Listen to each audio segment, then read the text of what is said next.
Bonsoir à tous et bienvenue dans ce bref tour de l'actualité. Nous ferons escale ce soir à Kawara, une sous-préfecture du département de Ouangolodougou. C'est dans le nord du pays. Dans ce département, les habitants ont réussi à préserver une mosquée dont la construction remonte au XVIIe siècle. Elle a été construite par Ouattara Bakouneri. L'édifice se distingue particulièrement par son architecture de minarets et de contreforts en forme d'ogive. Ce lieu de culte comptait parmi les plus anciennes de Côte d'Ivoire. Une mosquée de type soudanais, inscrite au même titre que 7 autres partout dans le pays, au patrimoine mondial de l'UNESCO il y a 2 ans. Nous y ferons une prière ce soir en compagnie de Clément Boko. Dans la commune de Cocody, les fouilles se poursuivent au quartier de la Riviera Palmeraie, là où un immeuble s'est effondré vendredi peu après 11 heures. On dénombre ce samedi au moins 16 victimes, dont 9 blessés et 6 personnes décédées. Plusieurs familles sont en attente, priant que leurs proches soient encore vivants sous ces décombres.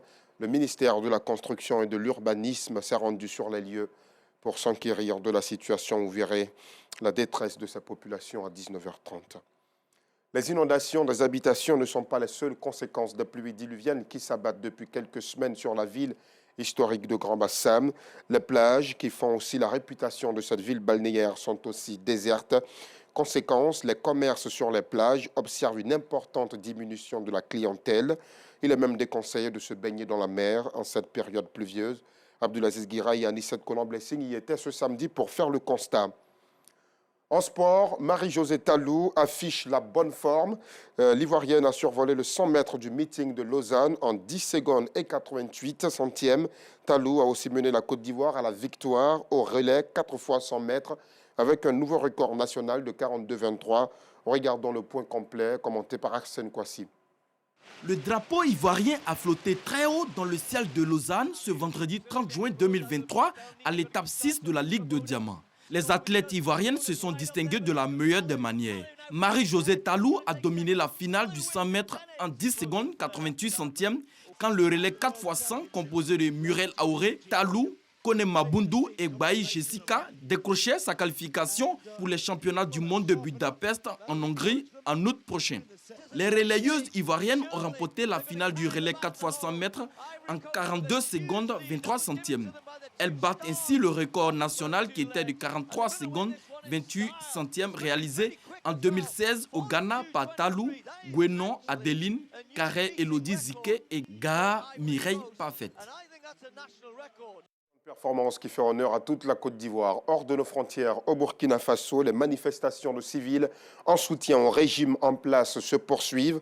Ils étaient plusieurs milliers aujourd'hui dans la rue de Ouagadougou. Un meeting organisé par la Coordination nationale des organisations de la société civile du Burkina Faso qui regroupe une vingtaine d'organisations.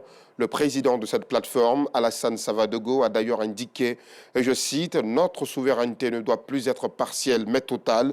Elle est non négociable. C'est pourquoi nous disons oui à un changement constitutionnel qui sera basé sur les aspirations et à l'image des réalités burkinabées. » La manifestation vise aussi à réaffirmer à l'opinion nationale et internationale la légitimité du capitaine Ibrahim Traoré et de son gouvernement qui tire sa source du peuple burkinabé et en qui nous reconnaissons par ces prises de décision qui répondent aux aspirations profondes de notre peuple, a de son côté déclaré Adama Compaoré, un membre de la coordination.